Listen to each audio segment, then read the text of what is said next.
check, check, check.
Finally, I will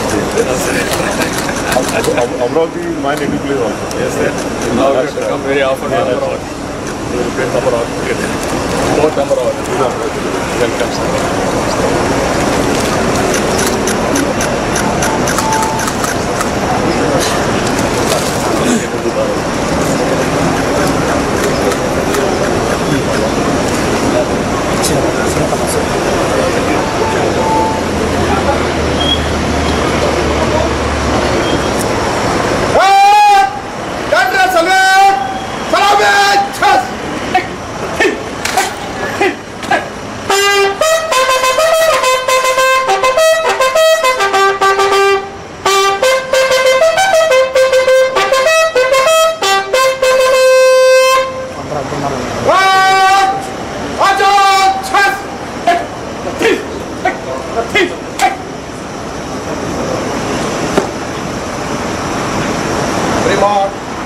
आपके निरीक्षण के लिए हाजिर है।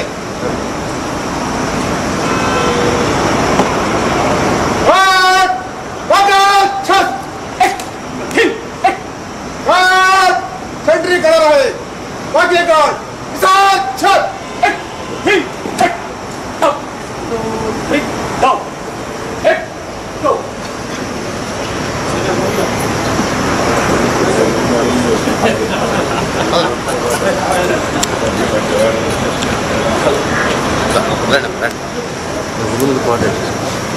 చూసుకోండి పద ఎట్లోనే పద పద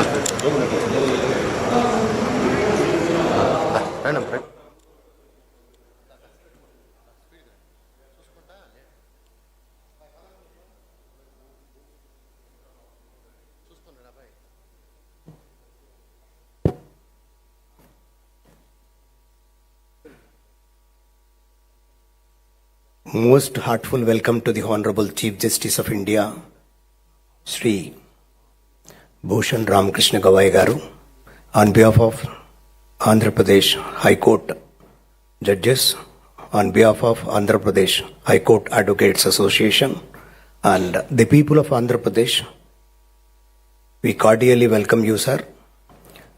Our Honorable Chief Justice is being accompanied by the Honorable Chief Justice of Andhra Pradesh, Sri Desam Thakurji, and the Chief Minister of Andhra Pradesh, Sri Nara Chandrababu Naidu Garu, and the President of the Advocates Association, Sri K. Chidambaram Garu, and accompanied by learned Advocate General Sri Damal Patti Srinivas Garu. We heartfully welcome you, sir, to this august occasion.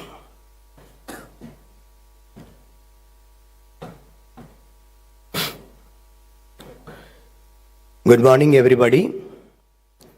I welcome Honorable the Chief Justice of India, Sri Bhushan Ramakrishna Gawai Garu, Honorable Chief Justice of Andhra Pradesh, Sri Desam Thakurji, Honorable Chief Minister of Andhra Pradesh, Sri Nara Chandrababu Naidu Garu, Honorable High Court Judges of Andhra Pradesh High Court, Judicial Officers, Learned Additional Solicitor General, Learned Advocate General, Learned Deputy Solicitor General, Learned Public Prosecutor, Registrars of High Court of Andhra Pradesh, Senior Advocates, Law Office of the State, and Advocate Brothers and Sisters, Print and Electronic Media.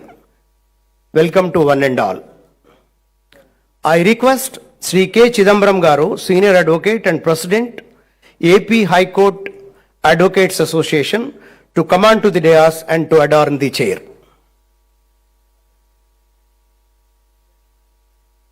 I request Mr. Chidambaram to come on to the dais.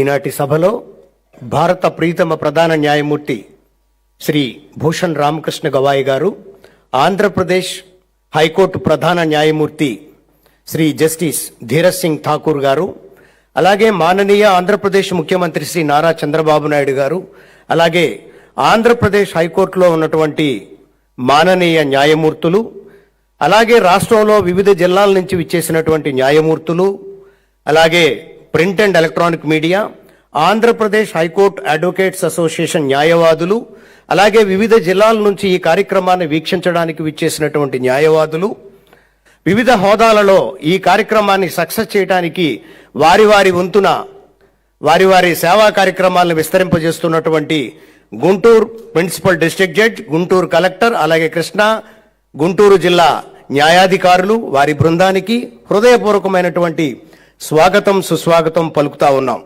ఈనాటి కార్యక్రమంలో మాననీయ ప్రీతమ ముఖ్యమంత్రి శ్రీ నారా చంద్రబాబు నాయుడు గారు, Andhra Pradesh high court ప్రధాన న్యాయమూర్తి justice Dheeraj Singh Thakur గారు, అలాగే ప్రీతమ అతిథి శ్రీ రామకృష్ణ భూషణ్ గవాయి గారు ఈ కార్యక్రమంలో పాలు పంచుకొని ఈ కార్యక్రమాన్ని విజయవంతం చేయడానికి విచ్చేసినటువంటి ప్రింట్ అండ్ ఎలక్ట్రానిక్ మీడియా, అలాగే రాజ్యాంగాన్ని పరిరక్షించడానికి, ప్రజాస్వామ్య పరిరక్షణలో మూలస్తంభమైనటువంటి రాజ్యాంగాన్ని ప్రేమించడానికి, రాజ్యాంగపు విలువలను నిబద్ధతని తెలియజెప్పటానికి 75 వసంతాల పండగని అంగరంగ వైభవంగా జరుపుకోవడానికి విచ్చేసినటువంటి ఈ కార్యక్రమంలో మీ అందరికీ చప్పట్ల మధ్య అందరికీ స్వాగతం సుస్వాగతం పలుకుతా ఉన్నాం.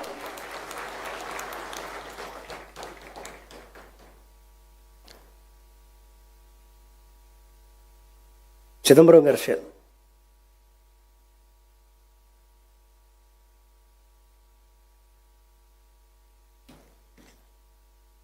నందు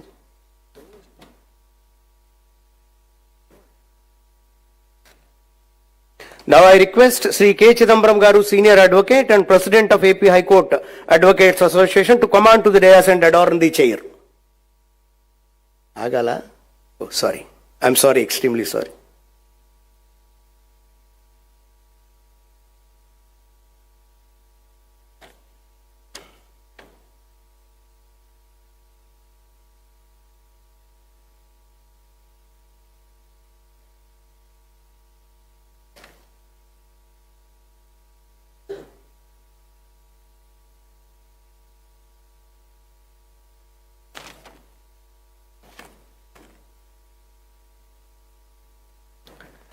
రాజ్యాంగానికి సంబంధించినటువంటి 75 వసంతాల పండగలో ఒకటి గుర్తొస్తోంది. కృష్ణవేణి నదీ తరంగాల గజ్జల సబడిలో కనకదుర్గమ్మ చలని ఒడిలో ముగ్ధ మనోహరంగా అత్యంత శోభాయమానంగా విలసిల్లుతూ సకల కళలకు నిలయమై ఆంధ్రదేశానికి ఆరిముత్యమై విరాజిల్లుతూ కృష్ణకు ఒడ్డున ఆంధ్రకు మధ్యన అమరావతి నగరంలో వెలసినటువంటి ఈ సీకే కన్వెన్షన్ సభా భవన ప్రాంగణాన ఈ కార్యక్రమానికి విచ్చేసినటువంటి మాననీయ ప్రియ ముఖ్యమంత్రి శ్రీ నారా చంద్రబాబు నాయుడు గారికి, ఆంధ్రప్రదేశ్ చీఫ్ జస్టిస్ ప్రధాన న్యాయమూర్తి శ్రీ జస్టిస్ ధీరజ్ సింగ్ ఠాకూర్ గారికి, భారత ప్రీతమ ప్రధాన న్యాయమూర్తి శ్రీ జస్టిస్ భూషణ్ రామకృష్ణ గవాయి గారికి, ఆంధ్రప్రదేశ్లో విశిష్టమైనటువంటి ఆంధ్రప్రదేశ్ హైకోర్టులో సేవలు అందిస్తున్నటువంటి మా ఆంధ్రప్రదేశ్ రాష్ట్ర హైకోర్టు న్యాయమూర్తులకు, అలాగే జిల్లాలలో పనిచేస్తున్నటువంటి న్యాయాధికారులకు, ఈ కార్యక్రమాన్ని నిర్వహిస్తున్నటువంటి ఆంధ్రప్రదేశ్ హైకోర్టు అడ్వకేట్స్ అసోసియేషన్ బృందానికి, అలాగే న్యాయవాద మిత్రులకు, సీనియర్ న్యాయవాదులకు, జూనియర్ న్యాయవాదులకు, మహిళా న్యాయవాదులకు, సోదర సోదరీమణులకు, ప్రింట్ అండ్ ఎలక్ట్రానిక్ మీడియా వ్యక్తులకు, ఈ కార్యక్రమాన్ని సక్సెస్ఫుల్గా నిర్వహించడానికి సహకరిస్తున్నటువంటి ఆంధ్రప్రదేశ్ రాష్ట్ర ప్రభుత్వానికి హృదయపూర్వకమైనటువంటి స్వాగతం సుస్వాగతం పలుకుతూ, కొంచెం సభ చప్పగా ఉంది కాబట్టి ఆ వెనకున్న వాళ్ళంతా మీ చప్పట్లతో హర్షధ్వానాలతో ఈ కార్యక్రమం విజయవంతం చేయవలసిందిగా మీ అందరినీ హృదయపూర్వకంగా ఆహ్వానిస్తా ఉన్నాను.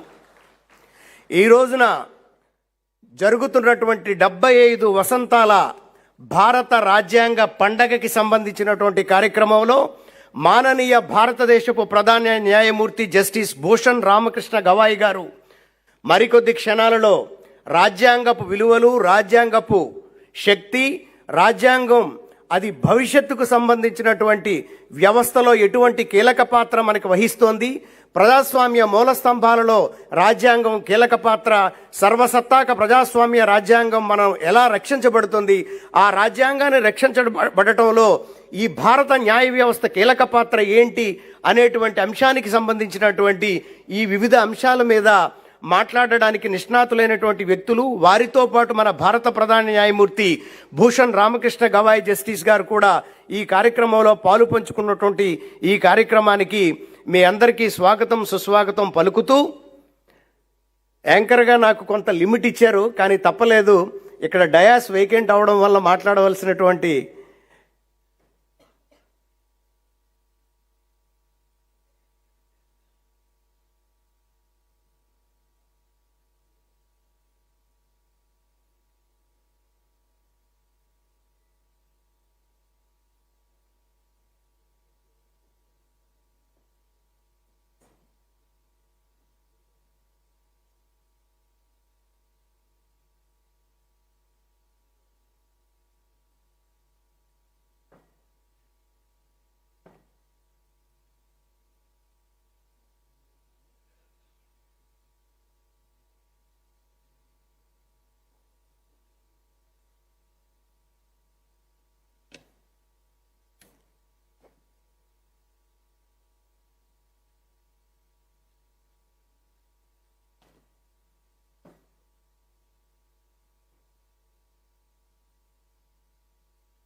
Now I request Sri K. Chidambaram Garu, Senior Advocate and President of AP Advocates Association, to come on to the dais and adorn the chair.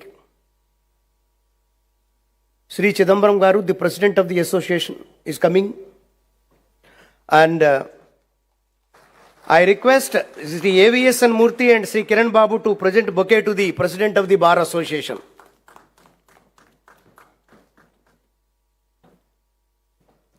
Now I request Sri Dammalapati Srinivas Garu, the learned Advocate General, State of Andhra Pradesh, to come on to the dais and adorn the chair. Sri Dammalapati Srinivas Garu, the Advocate General of AP. I request Swarnalata and Uma Devi, Executive Committee members, to present the bouquet to the Advocate General Sri Dammalapati Srinivas Garu.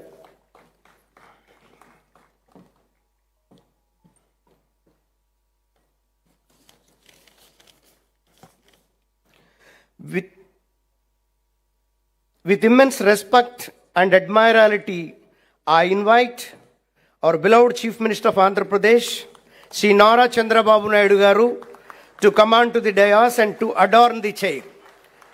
Sri Nara Chandrababu Naidu Garu, the Chief Minister of Andhra Pradesh, is now coming on to the dais. I request Jampani Sridevi and Tota Yogeshwar Rao to accompany the Chief Minister of Andhra Pradesh.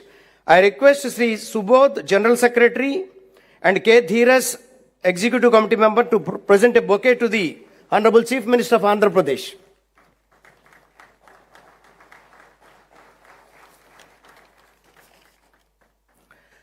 Now I request the Honorable Sri Justice Dheeraj Singh Thakur ji, the Chief Justice of Andhra Pradesh, to come on to the dais and to adorn the chair. And I request Prasannala, EC member, to accompany thee. I request Pitani Chandrasekhar, Joint Secretary, and Kone Satyananda Rao, Executive Committee members, to present a bouquet to the Honorable Chief Justice of Andhra Pradesh, Justice Dheeraj Singh Thakur ji.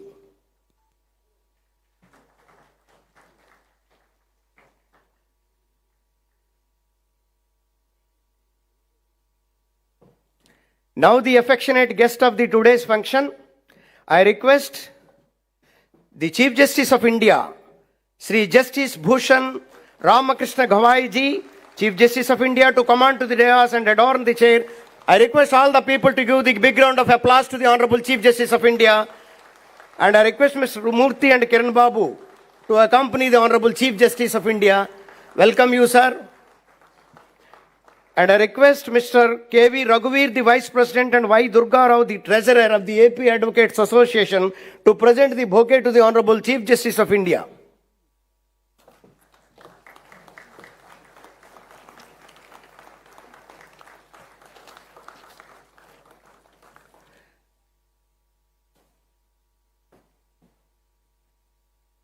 And now I request Mr. Chidambaram, the President of the AP Advocates Association, to talk over the further function procedure.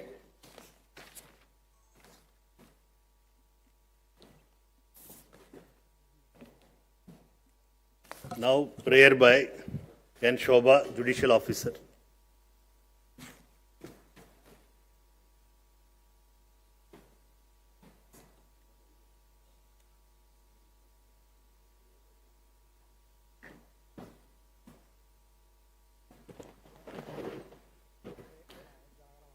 Good morning, everybody. Vande Mataram, Vande Mataram, Sujalam, Sufalam, Malayaj Sitalam, Sasyashyamalam, Mataram, Vande Mataram.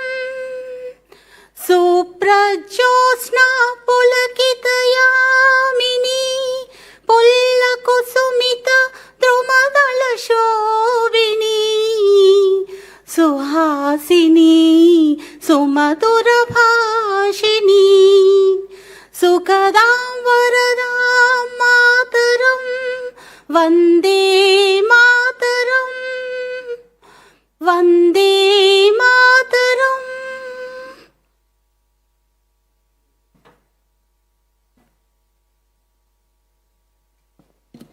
Now I request Honorable the Chief Justice of India and other dignitaries on the dais for lighting of the lamp.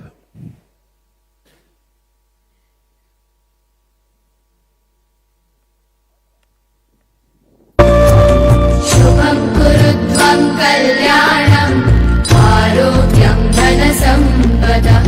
Shubham kurutvam kalyanam arogyam dhanasampada.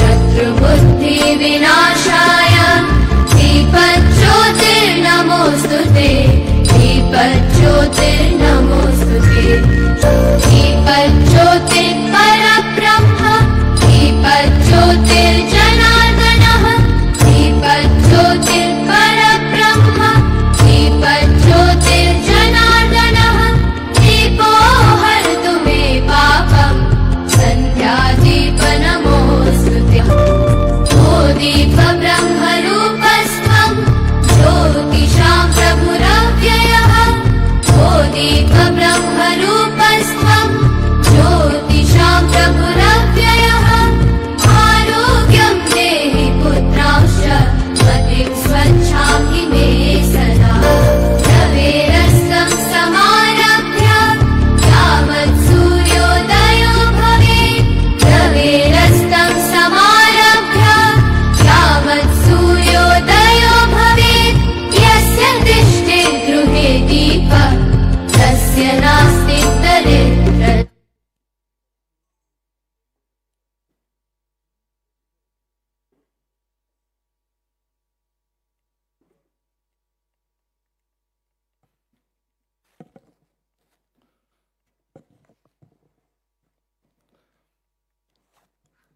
Good morning, everybody.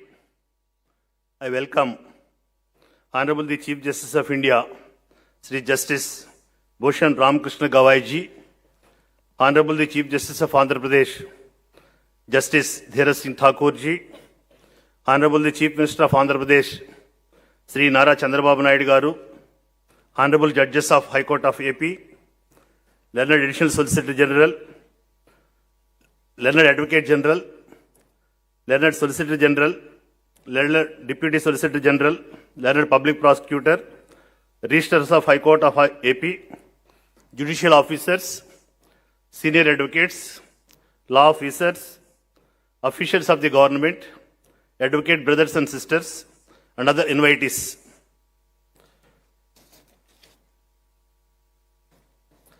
It is a profound honor and privilege to extend a heartfelt welcome to the Honorable the Chief Justice of India, Justice B.R. Gawai, on behalf of AP High Court Advocates Association and everyone gathered here today in Amaravati. Your presence graces this occasion with immense dignity and inspires us all to reaffirm our commitment to justice, equality, and the rule of law. Justice B.R. Gawai has charted an extraordinary legal journey, beginning as an advocate in 1985 and rising to become the 52nd Chief Justice of India in 2025. His distinguished tenure as a governmental pleader, public prosecutor, and judge of the Bombay High Court for over 14 years stands as testament to his exceptional legal acumen and unwavering dedication to public service, profoundly shaping his understanding of the law as a powerful instrument for the empowerment and welfare of citizens. Among his landmark Supreme Court judgments are the historic decision upholding the abrogation of Article 370, transforming Jammu and Kashmir's constitutional status, validating the demonetization scheme of 2016, and the striking down of the electrical bond scheme for violating water rights to information. Justice B.R. Gawai's conquering opinion in a landmark ruling upholding the power of states to create subclassification within scheduled castes to ensure fair reservation benefits added valuable constitutional insights, emphasizing the need of social justice to adapt to the realities of marginalized communities. Justice Gawai's illustrious career stands as a beacon of integrity, compassion, and judicial excellence. His journey from the bar to the bench and now to the highest judicial office in the land reflects not only a brilliant legal mind but also a deep understanding of the challenges and aspirations of our society. His judgments and speeches continue to remind us that the law must serve as a tool for social transformation and inclusion. Today, Amaravati is truly privileged to host your Lordship. Your Lordship's presence inspires us all, especially young lawyers and citizens striving to make the law a force for inclusion, fairness, and hope. We look forward to hearing your thoughts and learning from your distinguished experience. On behalf of AP High Court Advocates Association, we extend our warmest welcome and deep gratitude to Honorable the Justice B.R. Gawai. May your Lordship's visit leave a lasting impression on all of us and further strengthen our shared pursuit of justice for every citizen. Thank you, sir. Thank you very much.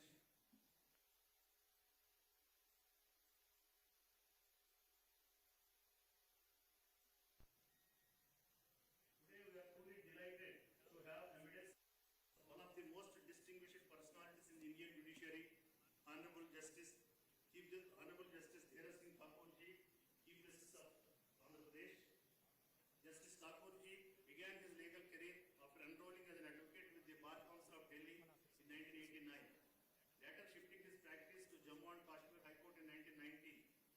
Over the years, he built reputation for his deep understanding of constitutional, civil, and taxation law. He was elevated as Judge of Jammu and Kashmir High Court in 2013 and subsequently served with distinction at the Bombay High Court. His Lordship judgments are known for their clarity, fairness, and adherence to constitutional principles. In July 2023, His Lordship assumed office as the Chief Justice of High Court of Andhra Pradesh, where His Lordship continued to uphold the highest traditional of judicial excellence. Lordship is instrumental for various welfare activities being done by the AP High Court Advocates Association in the interest of its members. Throughout his illustrious career, Justice Thakurji has been admired for his intellectual rigor, humility, and unwavering commitment. A balanced blend of legal insight and compassion, qualities that define the finest members of the judiciary. On behalf of the AP High Court Advocates Association, it is my privilege to warmly welcome His Lordship Justice Desam Thakurji on this occasion. We are deeply honored by Your Lordship gracious presence and will look forward to hearing Your Lordship's words of wisdom and inspiration. Thank you, sir.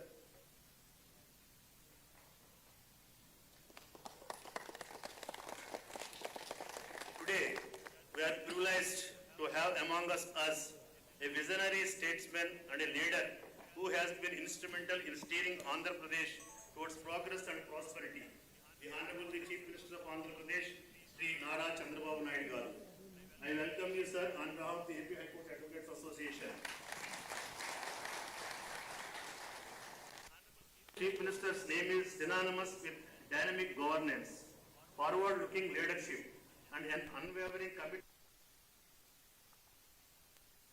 Has demonstrated that leadership is not merely about authority, but about service, compassion, and a vision. His administration has prioritized inclusive growth, ensuring the development reaches every corner of the state and benefits every section of the society. Under his stewardship, Andhra Pradesh has witnessed remarkable transformation across sectors, be it infrastructure development, digital governance, education reform, agriculture modernization, or social welfare. His focus on empowerment, particularly of farmers, women, and youth, reflects a leadership grounded in empathy and foresight. He has consistently emphasized that progress must be both sustainable and equitable, echoing the true spirit of democratic governance. Beyond policies and programs, what truly stands out is his ability to connect with the people. His approachable and compassionate manner has earned him immense respect and trust from citizens across all walks of life. His governance reflects a deep understanding of local needs, coupled with a global outwork, a combination that continues to place Andhra Pradesh on a progressive and spiritual path. On behalf of everyone gathered here today, I extend our warmest and most respectful welcome to the Honorable Chief Minister of Andhra Pradesh. Sir, your presence here adds great significance to this occasion, and we are deeply privileged to have you among us. We look forward to hearing your words of wisdom, which will no doubt inspire and guide us towards continued excellence and collective progress. Sir, I would like to take this opportunity to respectfully respect your kind consideration for allotting a suitable parcel of land in the Amaravati area to the AP High Court Advocates Association at a reasonable cost. This will enable the members of the AP High Court Advocates Association to construct at least apartments on their own resources, fostering cooperative housing development and supporting their housing needs. Thank you, sir. Thank you very much. Now I request the Learned Advocate General to speak on the occasion. Thank you, one and all.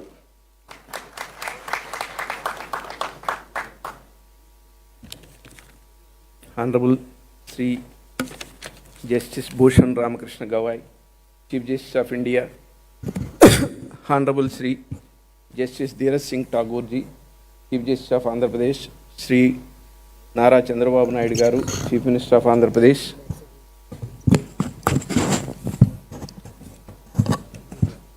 Honorable Judges, Sri K. Chidambaram, Chief President, AP High Court Advocates Association, Honorable Judges of District Judiciary, Senior Advocates, Friends of the Bar and distinguished guests.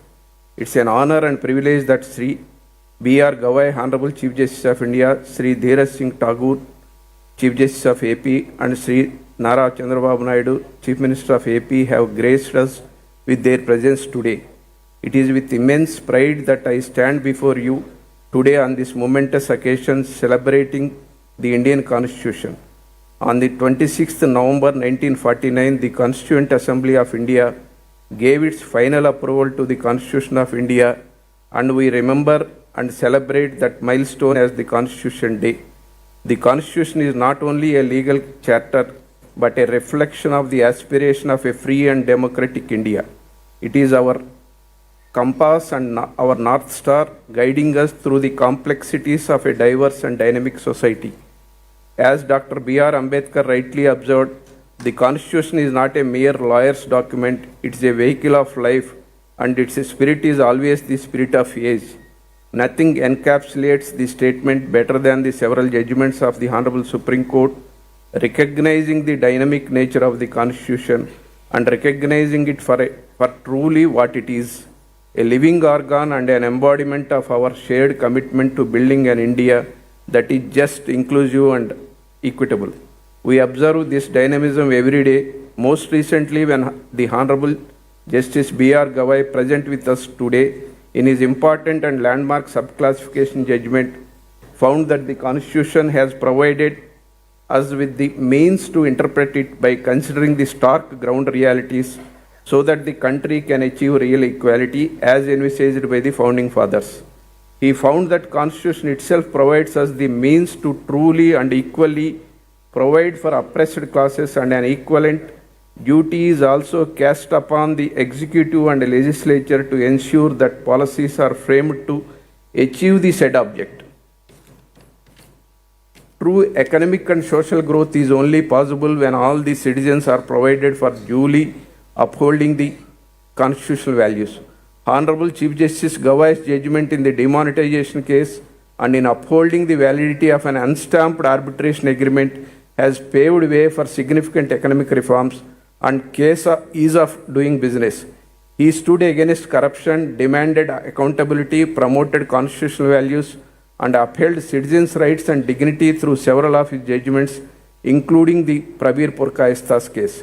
The Constitution is termed as a living document due to the liberal interpretation it is capable of, so as to provide for the means to an end. Equally, it does not exist in a vacuum, but is judged and amended to suit the evolving needs. From Keshavananda Bharati to the subclassification judgment, we can see that the Constitution does not exist detached from our society. Rather, it exists in the present. It exists for those who are and those who will be, so that the idealist vision may become a reality. As B.R. Ambedkar said, however a constitution may be, if those who are implementing it are not good, it will prove to be bad. However bad a constitution may be, if those implementing it are good, it will prove to be good. The judiciary is the final arbiter and interpreter of the Constitution, and we as advocates have immense duty to uphold the constitutional values and we have to remind ourselves that fight for such values is not fought in grand gestures but in the quiet, relentless pursuit of fairness and justice.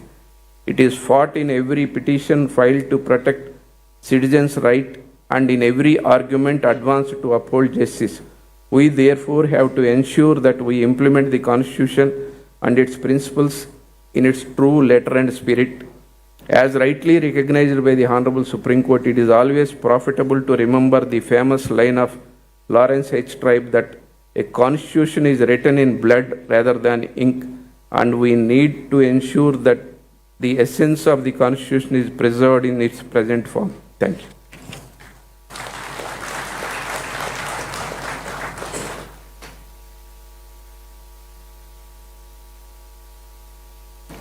Now it is a turn of our visionary leader and dynamic Chief Minister of Andhra Pradesh, Nara Chandrababu Naidu Garu. I request you, sir, to address the gathering on this occasion.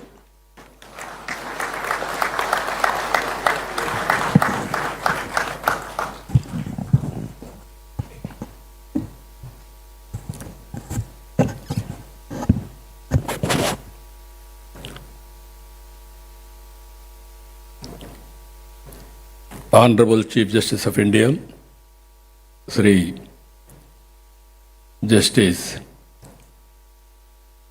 Bhushan Ramakrishna Gawai Garu, Honorable Chief Justice of High Court, Government High Court, Andhra Pradesh, Sri Justice Desam Singh Thakur Garu, Honorable Judges of High Court of Andhra Pradesh, Advocate General Dammalapati Srinivas Garu, President of Andhra Pradesh High Court Advocates Association and Senior Advocate Chidambaram Garu, General Secretary of Andhra Pradesh High Court Advocates Association Subodh Garu, other distinguished advocates and also other invitees, friends. It is a great privilege to be at an event being hosted by the Andhra Pradesh High Court Advocates Association and graced by none other than the Chief Justice of India. We are in Amaravati. I am very happy to notice he came from Amaravati. Both are synonymous for historical legacies. All people in India believe Amaravati is the angel's capital. So, always His Excellency, Honorable CJ, during his career have seen very simple, humble, down to earth, while discharging his duties is always upright. Even we have delayed our meeting for 2 minutes. Reason is he wanted to maintain equality. People will say equality, he is practicing equality. That is how we can understand his philosophy. I really appreciate him. I have seen so many judges, honorable judges, and also CJs in respective times. But I have seen new human being in Gawaiji. That is where I am admiring him.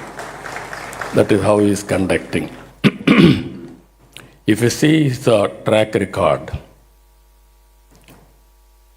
from the beginning, with a impeachable record, he left a great legacy as 52nd CJ of India.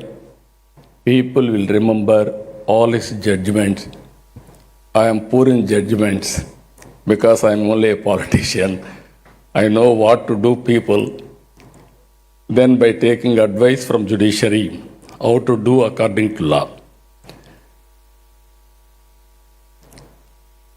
We all have witnessed his distinguished professional journey as a lawyer, as a judge of the High Court and Supreme Court judge, and as the Chief Justice of Highest Court. I look forward to an enlightened keynote address. Always I am saying I am a student. I wanted to hear people, learn from them what all possible for execution I want to execute. At this time, all of us has to remember Ambedkar ji. Ambedkar has given excellent constitution for all of us. All times tested constitution. I am here as a chief minister. Our Gawaiji is here as CJI. Our CJ from High Court, we are all because of him. That is the strength of our constitution. Even beauty of our constitution, Narendra Modi ji has claimed very proudly, I was a chai wala. Chai wala has become Prime Minister of India, and also not only Prime Minister of India, great Prime Minister of India ever we have seen. He will create a record. That is the beauty of this constitution, to uplift people. We have seen so far, originally 17 crore voters, now around 97 crore voters in 24. So many elections, so many democracies we are seeing. One of the best democracy in the world, India, no doubt about it. And also, countries are progressing in communist countries because there is no election. Countries are progressing in rulers, kingdoms, even Gulf countries. But being a democratic country, we are progressing very well. For all these things, if you can go back again, with all my wisdom, I have seen so many things in this country. I born 1950. After adopting the constitution, after 3 months, all judiciary, all advocates, some advocates may be there, senior to me, but majority born after adoption of constitution. I was CM 1978. Then 80, I became minister. 95, I became chief minister. I have seen so many public policies in this country. Only one public policy, if you can see, so many judgments also all advocates have seen. Pre-economic reforms, post-economic reforms. Total scenario has been changed. Around 1995, I used to visit so many countries for marketing our economy or investments. Everybody used to see India very poor light. As a matter of fact, they used to say Hindu growth rate, equaling by saying 2%. At that time, China used to grow double-digit growth. One is, after economic reforms, thinking process has been changed. People are viewing in different way. Mid-90s, IT revolution. India has taken first mover advantage, that has been changed totally. Now we are having demographic dividend as a windfall. Even recently, Taiwan, I had a delegation with them. Being a high-tech country, all innovations are going on. 23 million population. They need people from India. Only in future, India can supply human resources for the global community. They may be very strong in technology and also hardware and software, but nobody can replace human beings. That is the biggest challenge world is facing, but India is going to have that advantage. I wanted to place before all of you, we have seen Narendra Modi's regime today. 2011 or 2014, 11th largest economy. Today we are 4th largest economy. By 1 year we are going to become 3rd largest economy. By 2038 we are going to become 2nd largest economy. 2047, 100 years of independence. Now we are celebrating 75 years of constitutional adoption. I am confident India will be number 1 country in the world. That is the power of India and Indians. And also here, if you all of us can see, Indians as on today all over the world, highest per capita income earners. By 2047, Indians will be globally most influential community. It is going to happen. In this context, 4 pillars of democracy. I want to share this type of intellectual forum. Always if you see legislature,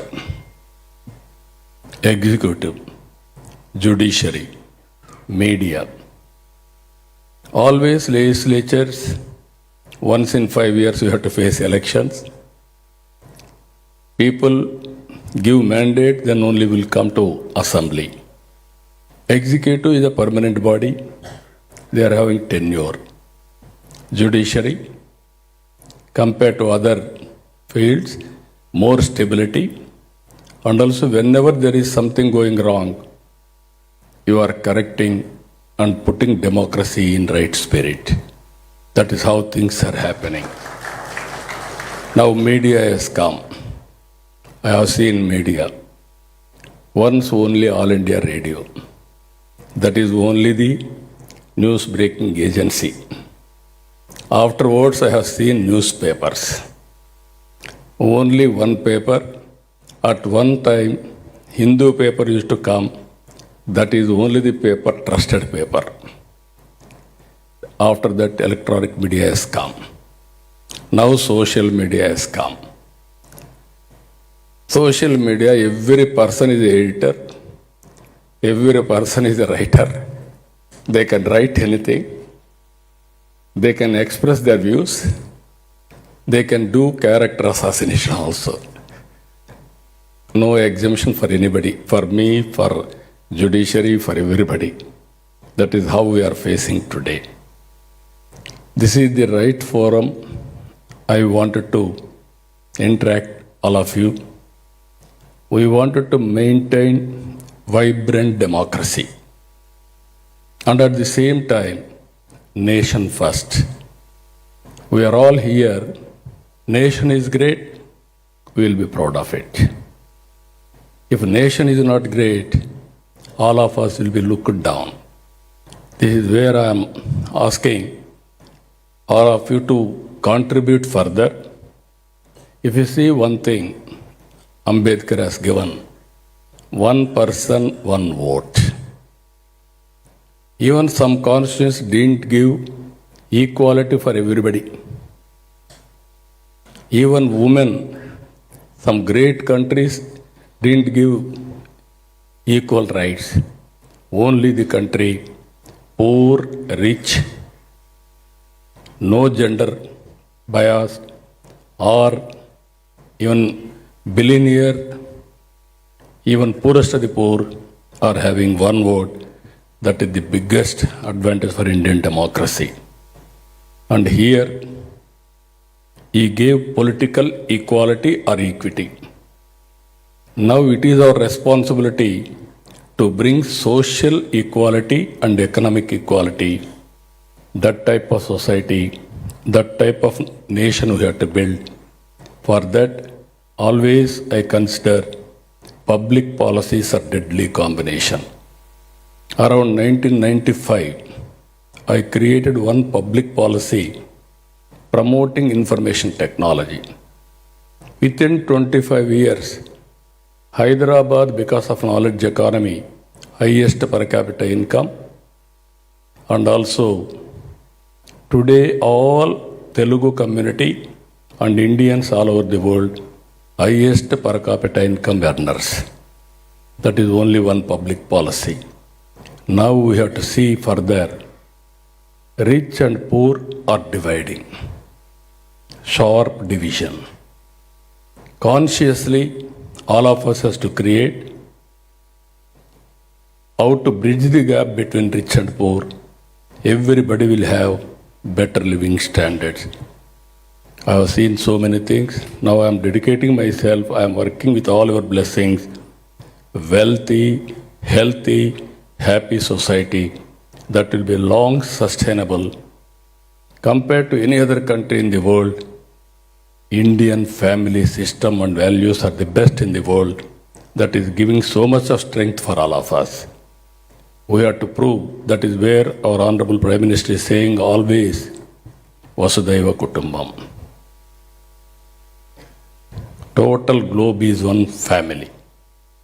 We are seeing global good and also everybody's welfare, everybody's happiness, and at the same time, we should not interfere any sovereign powers. Anybody will interfere in our sovereign powers. That is what he thought Sindoor. It will repeat, anybody will violate. I am very happy in this intellectual forum to share some of my thoughts. I need your feedback, continuous effort. We are all building great nation. We are all partners. People like Honorable Justice Gawai has to guide this nation continuously for upliftment of this great nation. With this, I am thanking all of you. Thank you, one and all.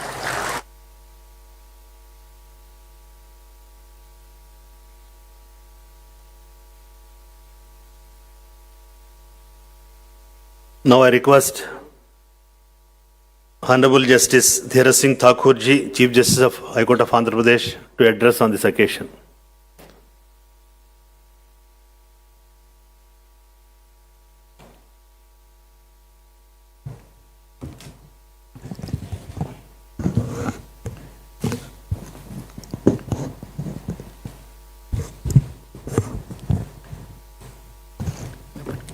Just come with me. Please keep it slightly.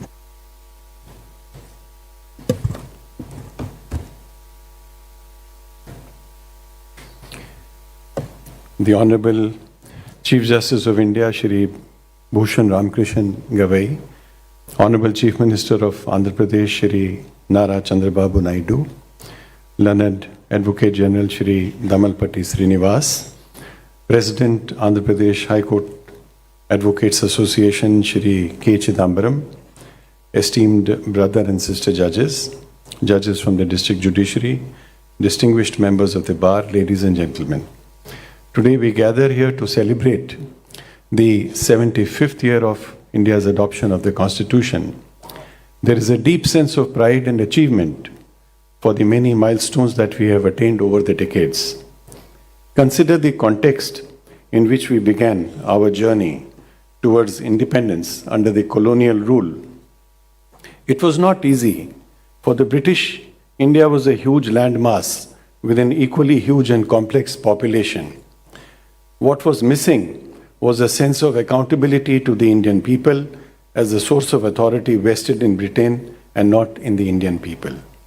On the other hand, the mass of the Indian people who were the non-elite, the concept of constitution, democracy, or rights was alien. In many ways, their suffering, exploitation, and oppression made them realize the value of freedom and human existence. Indeed, it was a paradox that over time, even as the British themselves became democrats at home, they continued to deny to the Indian people their basic rights and freedoms. Therefore, the making of the Constitution by the Indian people for the Indians is not just a facet to be stated textually, but is an experience, a reflection of a deep emotion, philosophy, and a sense of belonging. On December 13, 1946, the objective resolution presented in the Constituent Assembly of India spelt out the vision of a new India. It declared that territorial unity and integrity of India should be preserved. As a sovereign independent republic, India would derive power from the people with social, economic, and political justice, equality, and freedom guaranteed to all Indians. It also declared protection and safeguards for minorities, backward, disadvantaged, and the poor. This spirit of the Constitution was later embodied in the preamble of the Indian Constitution, which was adopted on November 26, 1949. Throughout the deliberations in the Constituent Assembly, three concerns dominated the debates: national unity and integrity, democratic institutions, and social revolution in an interwoven way, as none of it was possible to achieve in the absence of the other. Parliamentary democracy with adult franchise was the obvious choice, given our familiarity with the British working in India. Clearly, from integration of princely states to centralized federation, which we call the Union of India, to fundamental rights, directive principles, and constitutional schedules, there is no better example of indigenization of democracy than that of India. While fundamental rights were borrowed from the American Constitution, India went beyond the formal equality provision to add substantive equality element by providing for reservations for scheduled castes and scheduled tribes. Again, it is significant to mention that the Indian Constitution, which had the rare distinction of being one of the most comprehensive constitutions of the world, with 395 articles, 22 parts and 8 schedules, when it was framed, began to seem inadequate in the face of continuing changes in the society, over time calling for additions and alterations in the existing scheme of things. Arguably, citizens' perceptions about events, situations, needs and aspirations change over time, which has evidently resulted in 106 amendments to the Constitution of India till date. We can recall how institutional dynamics post-independence put the Constitution of India to test, as in the First Amendment to the Constitution in 1951. Subsequent decades brought into focus landmark cases, each of which, while raising critical questions of law on fundamental rights, basic structure, and parliamentary propriety, also shaped the norms and procedures of democratic institutions in India. Cases like Shankari Prasad, Sajjan Singh, Golaknath, Keshwananda Bharti, S.R. Bomai form crucial chapters in the constitutional history of India. Apart from this, a host of other enactments till date, like the Women's Reservation Act, the Sexual Harassment of Women at Workplace Prevention, Prohibition and Redressal Act, Criminal Law Amendment Act of 2013, the Lokayukta Act, the Muslim Women Protection of Rights on Marriage Act 2019, illustrate the adaptability of Indian legal system to change. India has also moved forward in the domain of rights. A wider interpretation of Article 21 by the judiciary has brought some socio-economic rights from the directive principles within the scope of fundamental rights. Finding the right balance between the aspirations of a society and the sanctity of the Constitution has been a key element in India's continuity as an unfailing democracy. A combination of political and democratic institutions, including independent judiciary, free press, free media, a federal structure, and competitive multi-party system, among others, has all the way helped India to constantly invent and negotiate the contours of the Constitution to provide equality of opportunity, participation and inclusion for all sections of the society, keeping in view the specific regional, cultural, and economic realities of the time. Let us not forget that the mere existence of the Constitution does not guarantee a liberal state and can vary in form, content, and implementation. India has the unique distinction of adopting a Constitution which has not only given us a sense of dignity, identity, and self-worth, but also an exceptional design for governance that has been a source of our strength, stability, and endurance as a democratic nation. Therefore, the sense of purpose, commitment, and faith invested by the founding fathers of the Indian Constitution must serve as a constant reminder for every Indian not only to respect the Constitution but also protect it in every way. Thank you.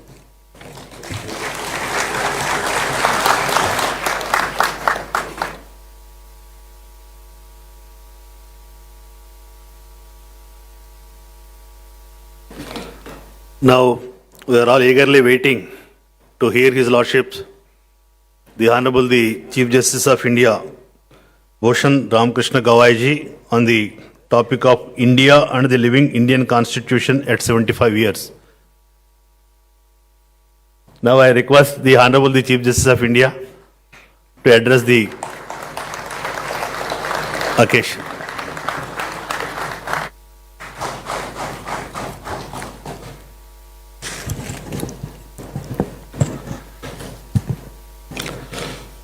Honorable Sri Nara Chandrababu Naidu Garu, the Honorable Chief Minister of State of Andhra Pradesh, Honorable Sri Justice Dheeraj Singh Thakur, the Chief Justice of the Andhra Pradesh High Court, and all the Honorable Judges of the Andhra High Court present here. Shri Amalpati Srinivasan Garu, the Learned Advocate General for State of Andhra Pradesh, the Learned Additional Solicitor General for Union of India, Shri K. Chidambaram, the President of the Andhra Pradesh High Court Bar Association, all the other office bearers of the association, the senior government officials, the collector, the SP, the learned district judge of the district, and all the members from the district judiciary, the senior advocates, members of the bar, and friends. It's a matter of great pleasure for me to be here to speak with you on the successful journey of the Indian Constitution for last 75 years. It's a matter of great coincidence that after I took oath as the 52nd Chief Justice of India, the first function that I attended was at my native place, Amravati, and it was graced by my esteemed senior colleague and one of the greatest sons of the Andhra Pradesh, Chief Justice Ramna, who, without being invited, was kind enough to come all the way to Amravati to bless me. And now, before I end my journey as the Chief Justice of India, in a couple of days, the last function that I am attending is again at Amravati. So, the journey which begins at Amravati will be ending at Amravati. Both the Amravatis have a great historical significance. Our Amravati in Maharashtra is known as Indrapuri, the land of Indra, and similarly I think the Indrapuri here is also, Amravati here is also known as the land of Indra. I'm really grateful to the Honorable Chief Minister, the Honorable Chief Justice of the High Court, and the members of the association, the President of the association, for inviting me and giving me an opportunity to speak with you on the 75-year journey of the Indian Constitution. The subject that I've been given to speak is India and the living Constitution at 75 years.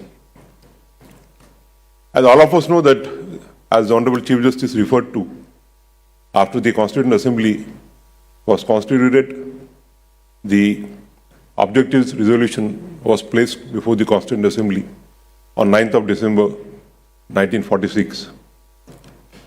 It was presented by the then Prime Minister of the interim government, Honorable Shri Jawaharlal Nehru. Dr. Ambedkar, who was merely a member of the Constituent Assembly, was called upon to address by the President of the Constituent Assembly, Shri Rajendra Babu, within 4 days, that is on 13th of December 1946. Dr. Ambedkar said that he was not ready to speak because, going by seniority, his turn would have come much later. But since he was called upon, he said he will share his views.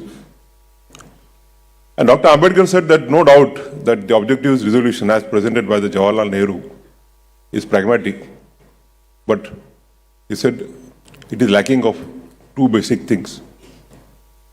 Dr. Ambedkar said that the objective resolutions provides for the rights, but it doesn't provide for remedy.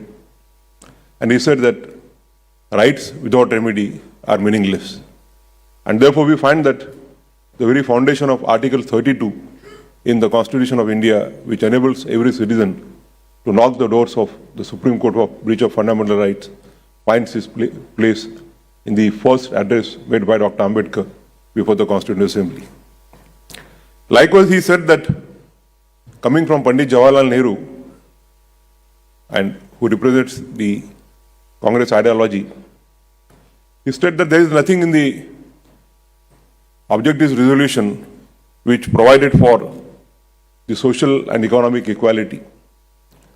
And therefore, we find that the directive principles of the Indian Constitution, Part 4 of the Indian Constitution, which provides for directive principles, which is an instrument to achieve social and economic justice, also finds place in the Constitutional Assembly, in the Constitution.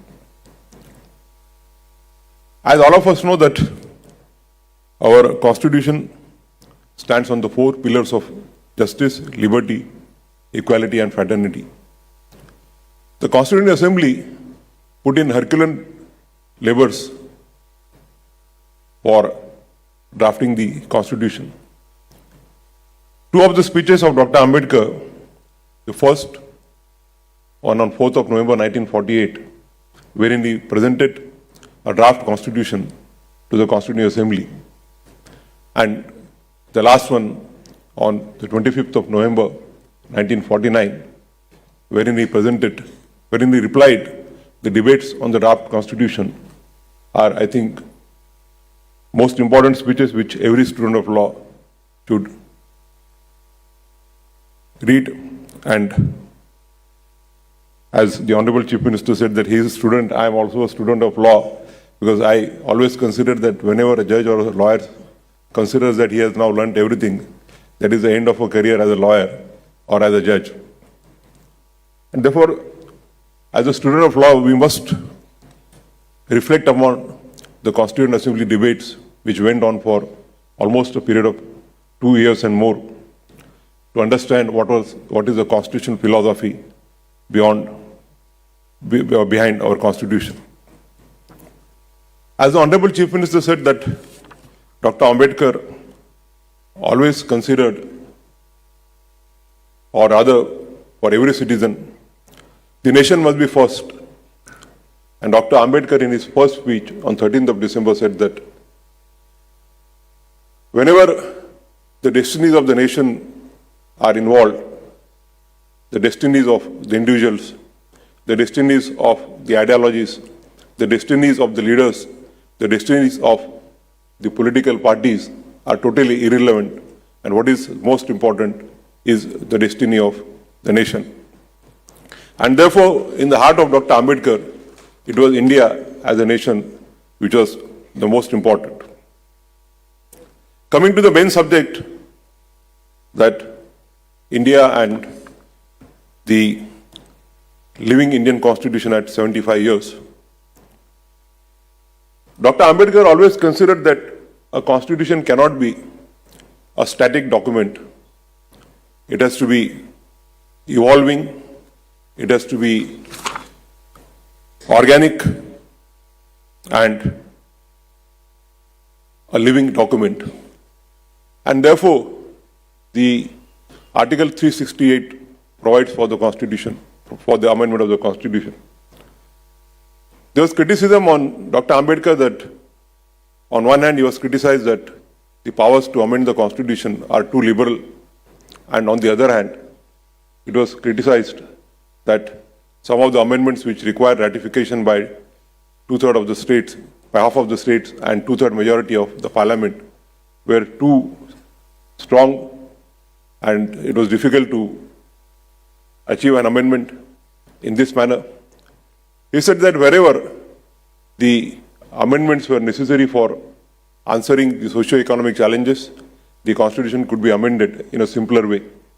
But however, wherever a foundation of the Constitution like the independence of judiciary, the federal structure, or the other important aspects are concerned, the power to amend the Constitution could not be simple, and therefore it was necessary that some more stringent conditions were required for amending the Constitution. As we see that we gave our Constitution to ourselves on the 26th of November 1949, and which came into effect from 26th of January 1950. The apprehensions as expressed by Dr. Ambedkar came to be true within a short period. In 1950, immediately after the constitution came, the state of Tamil Nadu, then the state of Madras, had issued a government order providing for reservation for the scheduled caste and scheduled caste. The same came to be challenged before the Madras High Court on the ground that it was contrary violation of Article 14. The said challenge was upheld by the Madras High Court. It was carried before the Supreme Court in a constitution bench judgment. And in the celebrated judgment of Champakaran versus the state of Madras, the Supreme Court upheld the judgment of the Madras High Court and held the provision of reservation to be unconstitutional. And therefore we find that in the very first amendment in 1951, the amendment which was moved by none else than Pandit Jawaharlal Nehru, Article 15 was amended so as to provide for reservation for the backward classes. Similarly, between 1946 to 1950, various states, in order to provide for agrarian reforms like the Ceilings Act, like the Agricultural Tenancy Act, had enacted various laws. Those laws were challenged. Some of the high courts upheld the validity of the laws. Some of the high courts negated the validity of the said enactments. And therefore, in order to bring about clarity, the same amendment also inserted Article 31A and 31B so as to provide for the agrarian reforms. The issue with regard to amendment of the Constitution came to be considered by the Supreme Court as early as in Shankari Prasad, to which the learned Chief Justice has referred to. And by a unanimous verdict, the 5 judges held that the Parliament's power to amend the Constitution cannot be restrained. It was held that if the Parliament, in order to answer the socio-economic challenges faced by the subsequent generations, is restricted for amending the Constitution, then the Constitution would not be a static or would not be a living document, and it will be a static document. That was subsequently considered in Sajjan Singh, by virtue of 3-2, the power of the Constitution, power of the Parliament to amend the Constitution came to be upheld. But the seats of dissent were sowed in the very same judgment. Justice Hidayatullah said that to hold that the Parliament's power to amend the Constitution are unbridled, and they can even amend the Constitution to take away the fundamental rights, I would require stronger reasons than the ones given in Shankari Prasad. Justice Mudolkar, he said that if the power to amend the Constitution is to be construed as taking away the basic features of the Constitution, then the word amend will have no importance and it will amount to changing the Constitution. And therefore we find that the concept of basic structure as evolved in Keshavanand Bharati has its roots in the case of Sajjan Singh. Subsequently, the 9 judges in Golaknath held that the powers of the Parliament to amend the Constitution were restricted and it could not amend the Constitution in a manner it takes away the fundamental rights of the citizens. That gave rise to the 24th, 25th and 26th Amendment, by which various articles were either inserted or amended so as to carry forward the goal of the Indian Constitution of achieving social and economic justice.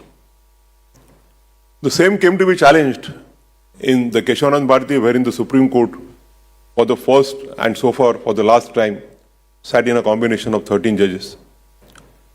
Insofar as the power to amend the Constitution is concerned, the court was virtually split by 6-6 6 judges took a view that the powers of the parliament to amend the constitution are unbridled and the parliament by majority can amend the constitution in any manner. However, the 6 judges took a view that the parliament's power to amend the constitution are restricted and it cannot amend the constitution to take away the fundamental rights guaranteed to the citizen. It is only the view of Justice H.R. Khanna, partly accepted by 6 on one hand and partly accepted by 6 on the other hand, which is now the view in Keshavanand Bharati. Justice Khanna held that though the parliament can amend the power even to take away the fundamental rights, it cannot amend the constitution in a manner in which it takes away the basic structures of the constitution. And therefore, the concept of basic future as found in Sajjan Singh, which was amplified as basic structure in Keshavanand Bharati, is what is the law which holds the field.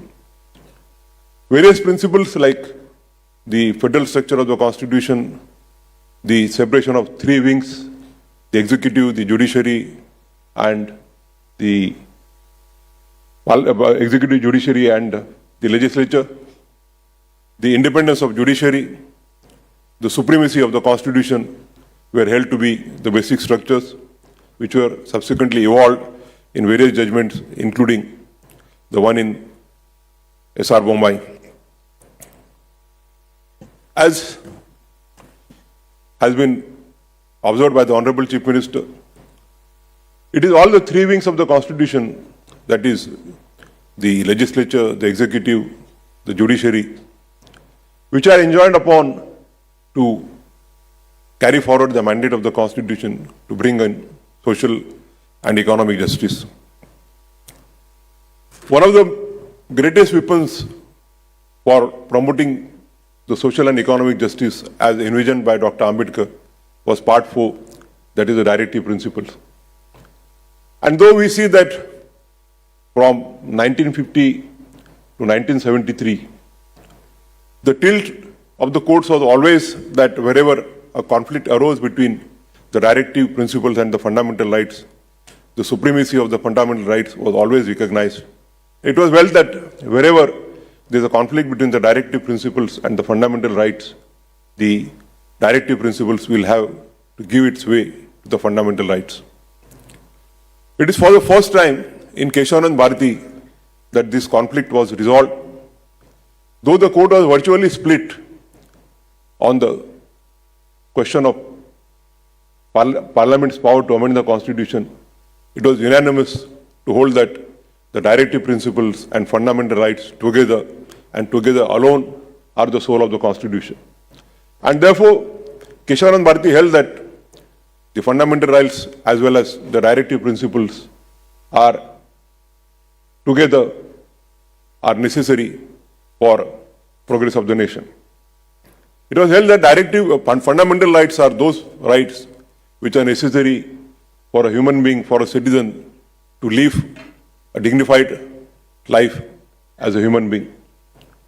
Whereas the directive principles were the principles which govern the state, the legislature, and they guide them in order to enact the laws and take steps to further the promise of economic and social justice. Some of the honorable judges also held that the courts are also states within the meaning of Article 12, and therefore it is the duty of the courts also to interpret the laws and decide the cases in accordance with the directive principles. And therefore we find that in the 75 years of the Constitution, we have found the executive, the legislature, and the judiciary to be on the same page, and particularly after 1973. Many of the laws have been enacted in furtherance of the promise of the social and economic justice, like the Agriculture Sealing Acts, wherein a person cannot hold an agricultural land beyond a particular holding. The tenancy laws, wherein those persons who were tenants of the agricultural lands became owners thereof. And these all laws were held to be constitutional by the court taking recourse to fundamental rights, particularly Article 39, 2B and C, which ensures the equitable distribution of the resources of the country.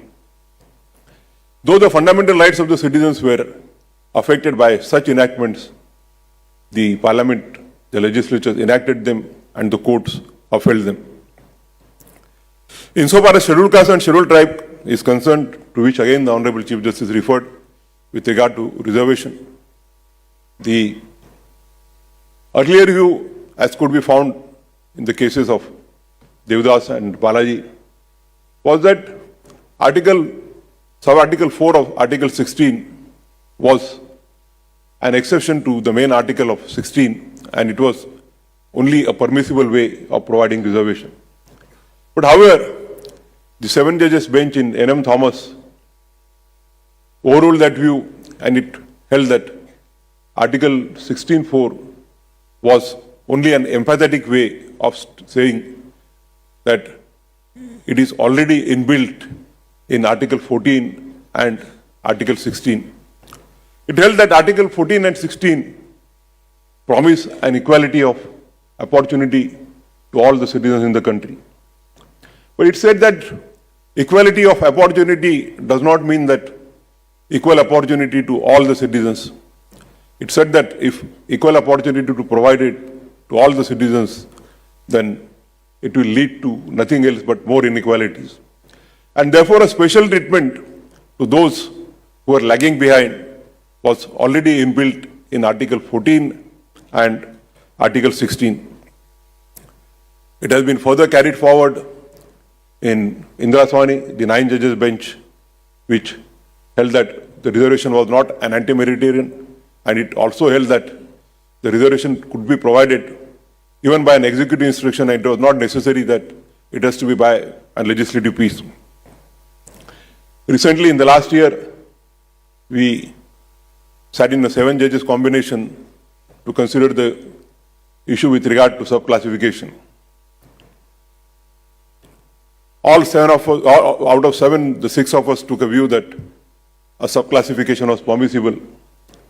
If the state government finds that even among the scheduled caste, a certain sections of the society, section of the scheduled caste are not adequately represented, and if it is found that only a particular sections in the scheduled caste have taken the benefits of the reservation, then the state cannot be precluded of its right of providing a special treatment to those who are underrepresented.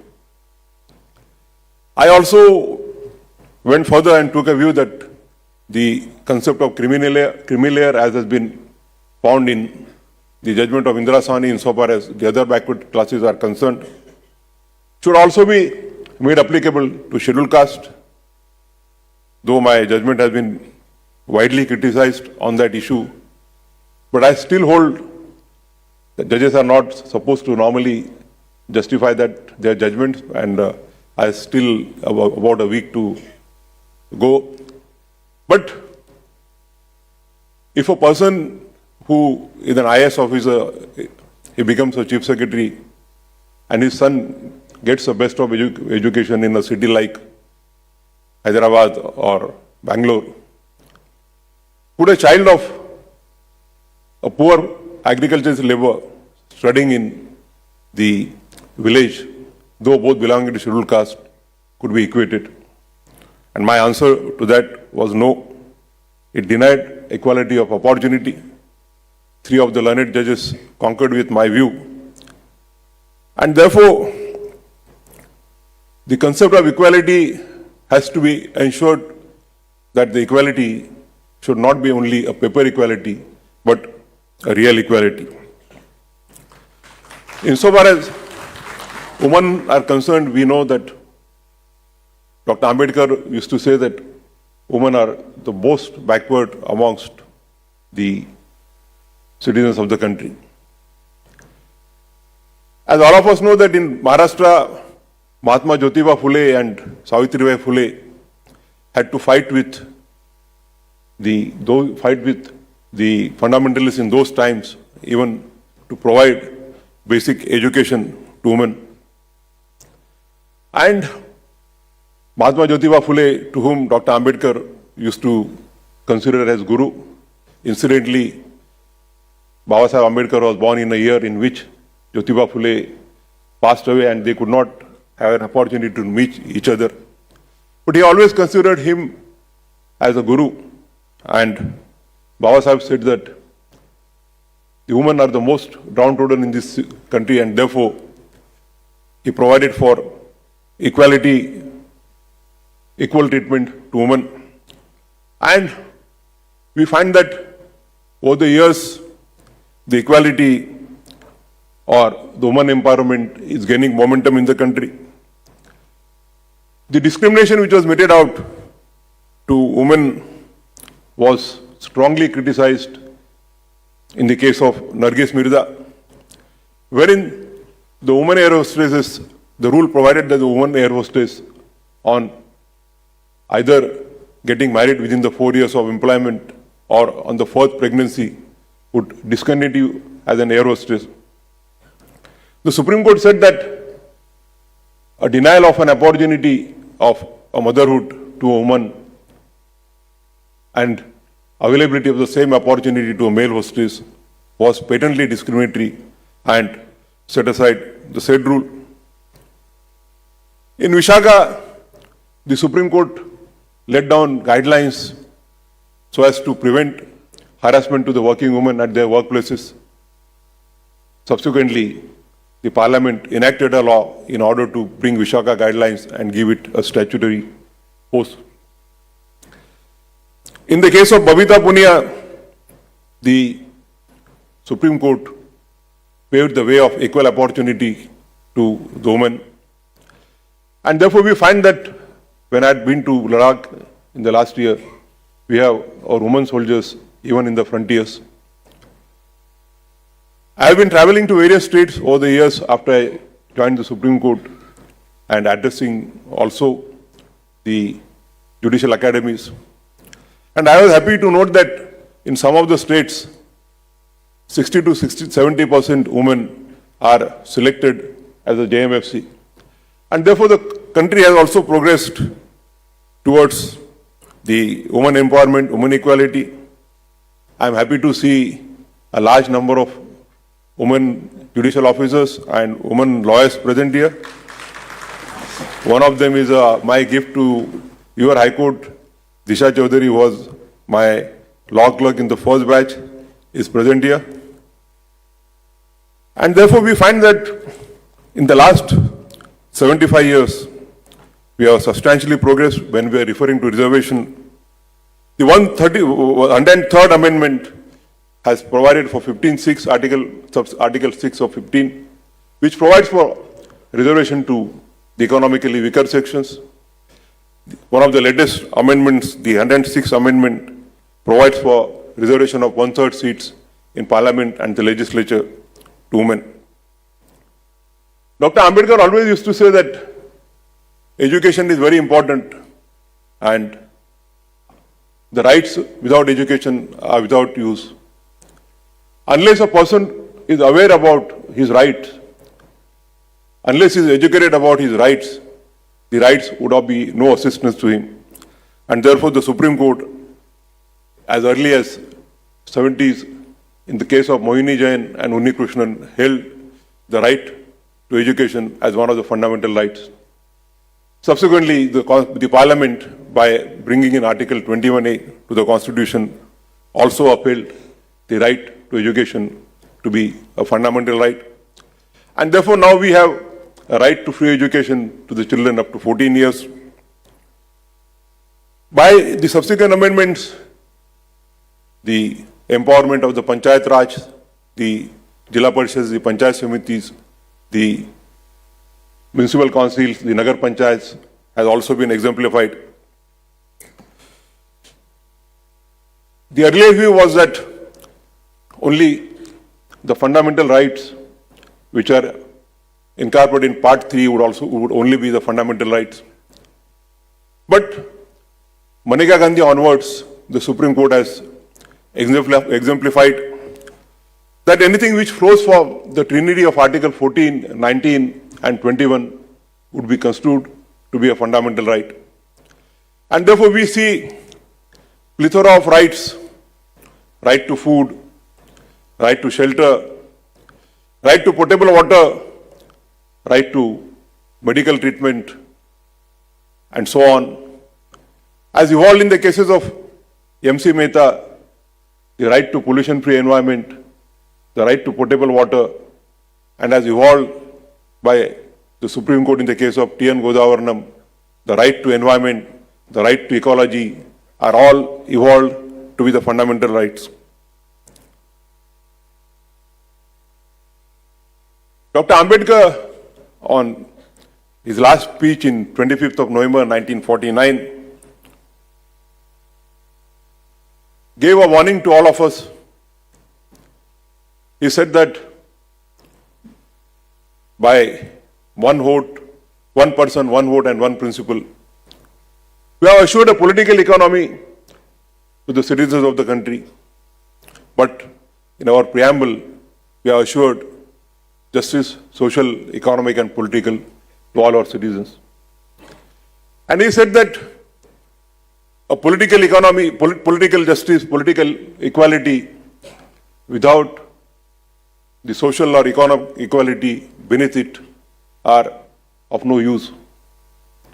And he said, what does he mean by social and economic equality? And he answered that a country or a society which believes in equality, liberty and fraternity as ways of its life is what he means by social and economic justice. And he said that equality, liberty and fraternity not alone, but the trinity of three of them would only lead to social and economic justice. Dr. Ambedkar said that equality without liberty will take away an incentive of a human being to excel in his life. And liberty alone would lead to supremacy of the powerful over the weaker. And therefore, equality and liberty together and the fraternity will act like a policeman, and therefore this trinity of the trinity of equality, liberty and fraternity would be necessary to take country forward in achieving the social and economic justice. Dr. Ambedkar warned that on 26th of January 1950 will be assuring a political equality. But what about economic and social equality? On economic plane, we will have a society divided in the economic wealth of the country concentrated in few hands, where the majority of the citizens living beyond the poverty line finding it difficult to meet the two ends of a day. On a social plane, we have a society divided into 4 layers, 4 compartments, and such compartments where entry from one compartment to other compartment is not possible. And therefore he said that unless we eradicate these inequalities, the edifice of democracy which we have so laboriously built would collapse like a house of cards. And I must say that in the last journey of 75 years, the legislature, parliament, the executive and the judiciary have acted in furtherance of the goal of the economic and social justice as envisioned by the Constitution. Various laws, maybe agrarian reforms in the favor of, so as to protect the exploitation of laborers. One of the first cases was Vijay Cotton Mill versus the Union of India, wherein the Minimum Wages Act, notification under the Minimum Wages Act came to be challenged on the ground that if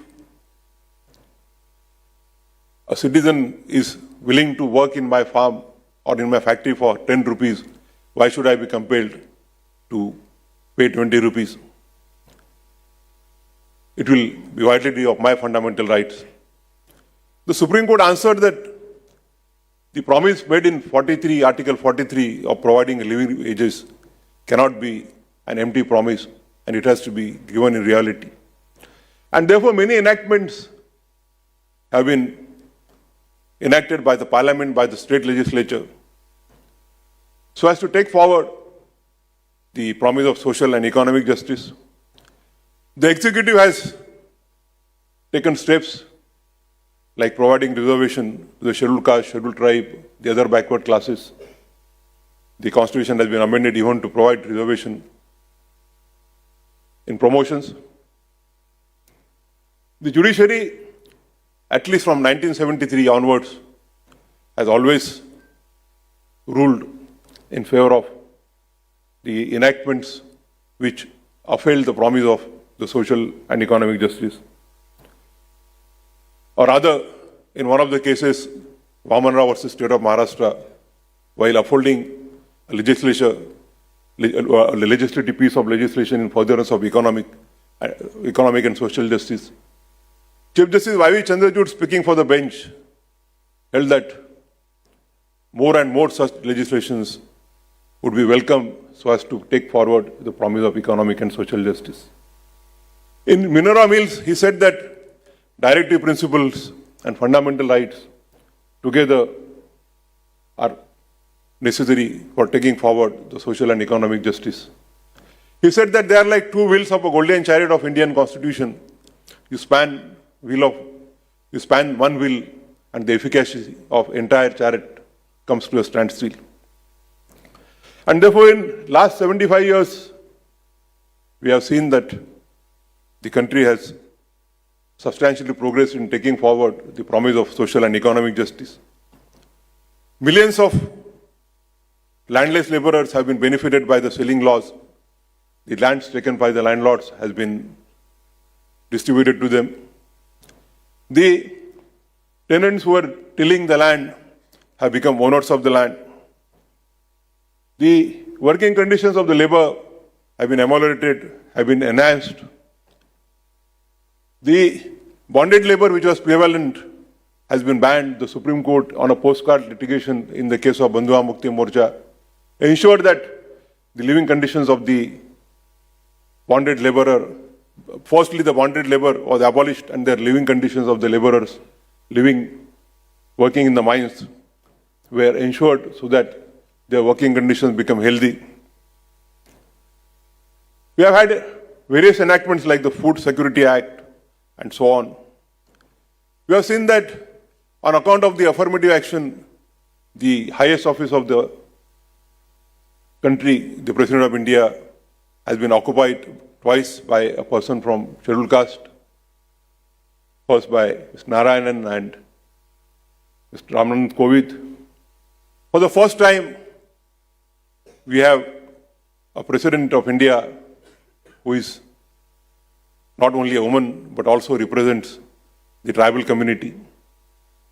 We have had a Prime Minister of India who was a woman, and as the Honorable Chief Minister rightly observed, the Prime Minister of India who says that it is only because of the Indian Constitution that a chaiwala could become the Prime Minister of the country. We had a speaker belonging to the scheduled caste from your own state, Mr. Balayogi, and also a speaker who belonged to scheduled caste and also a woman, Veera Kumari. We have in various states the chief secretaries, the director generals of police who belong to scheduled caste, scheduled tribe, and also women. As the Honorable Chief Minister said, that it is only because of the Indian Constitution that he could become the Chief Minister or I could become the Chief Justice of India. Coming from a humble background, from a school predominantly in a semi-slum area in Amravati, a municipal school, I could reach the highest office in the judiciary and contribute in my humble way to the nation building only because of the Indian Constitution of India. And therefore, for any constitution, the journey of 75 years is not too long. the constitutions have lived in certain countries for hundreds and hundreds of years. But I would be saying that in the last 75 years, the Indian constitution has not been a static constitution. It has been a living constitution responding to the socio-economic changes. It has been organic, it has been living, and an evolving document carrying out the amendments needed to answer the socio-economic challenges as found in the society. As the Honorable Chief Minister stated that his aim is to prosper the state towards wealthy, healthy and happy state. Let us on this 75th year of the Constitution, the 75 years would come to an end shortly on 26th of November 2025. Let us all resolve that the Parliament, the Legislature, the Executive and the Judiciary and above all, the citizens of this country carry forward the mandate of socio-economic justice and see to it that the justice reaches last citizen of this country. Thank you very much.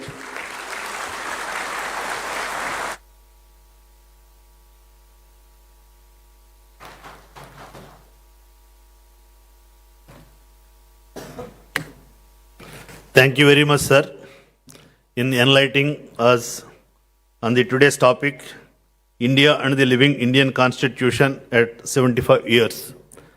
This title was invented by our Chief Justice, Justice Desam Thakur ji. Now I request all the dignitaries assembled here to stand up and give standing ovation to His Lordship Ji B.R. Gawai ji.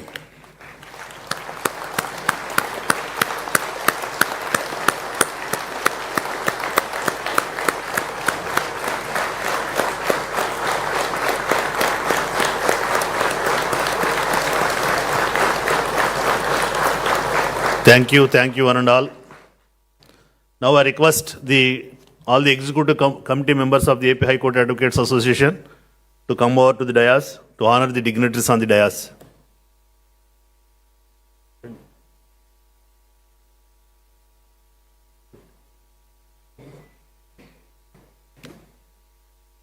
Now the felicitation to our chief guest, the Chief Justice of India, Justice B.R. Gawai ji.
Now, the Judicial Officers Association wanted to felicitate the dignitaries on the dais. Now I request them to come over to the dais.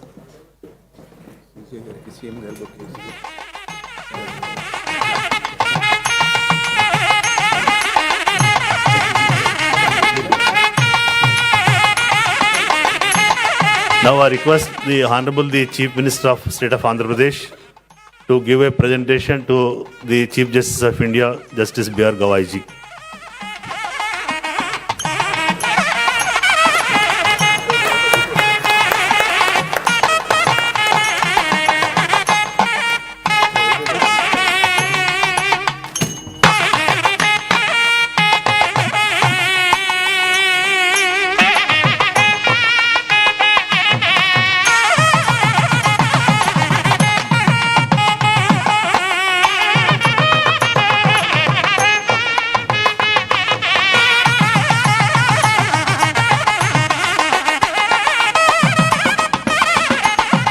Now the Judicial Officers Association wanted to felicitate His Lordship Justice B.R. Gawai ji.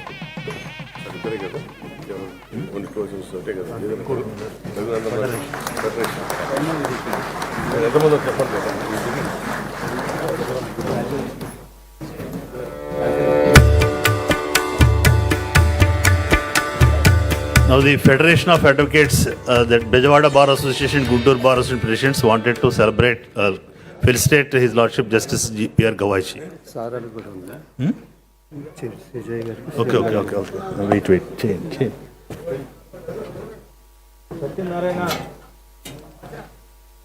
Now felicitation to Honorable the Chief Justice of AP, Justice Dhira Singh Gawai.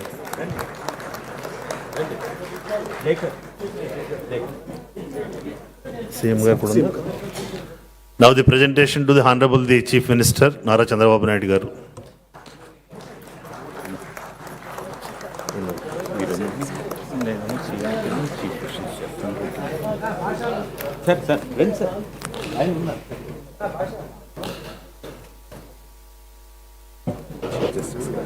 Now felicitation to the dignitaries on the dais by the Federation of Andhra Pradesh Advocates.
On behalf of the Bar Council of Andhra Pradesh, felicitation to the Honorable the Chief Justice of India by B.V. Krishna Reddy with Gajamala.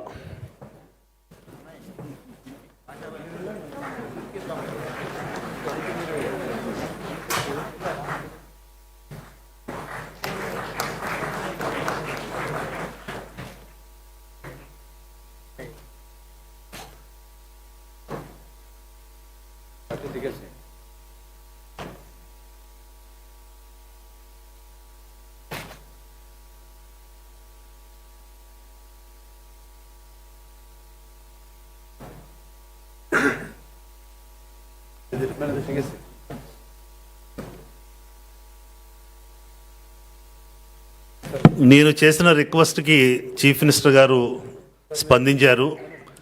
Advocates AP high court advocates అసోసియేషన్కి out sides ఇవ్వాలి అనే దాని representation అందరికీ ఇస్తున్నాం.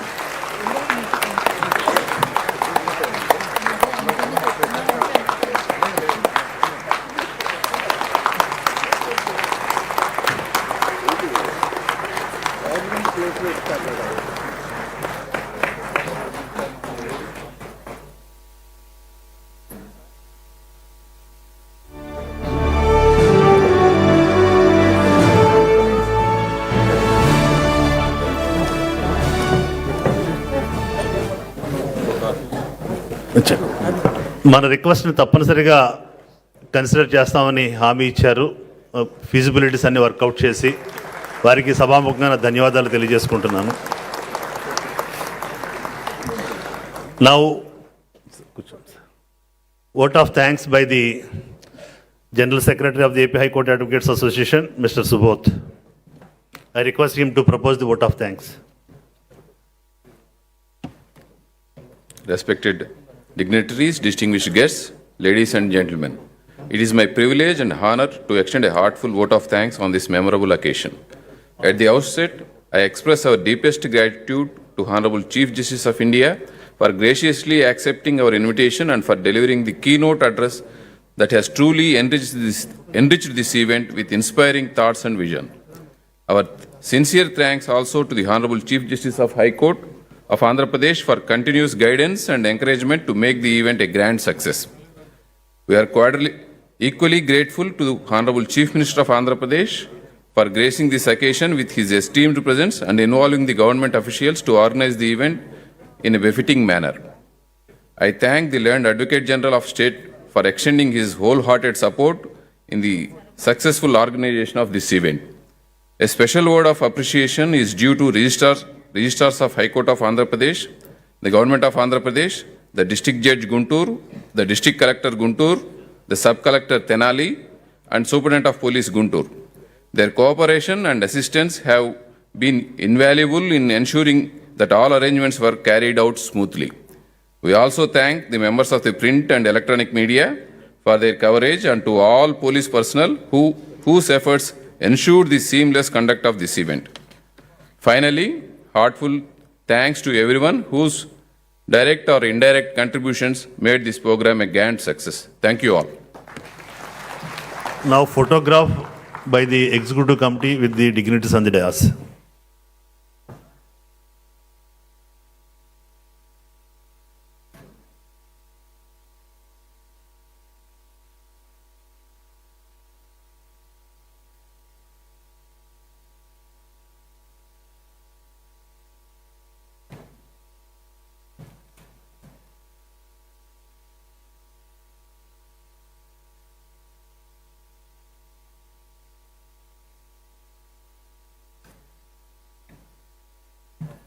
Now I request all the dignitaries to join for lunch.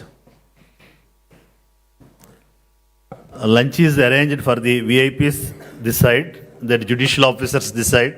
All the advocates, the lunch is arranged in hall number 1. Thank you very much, sir.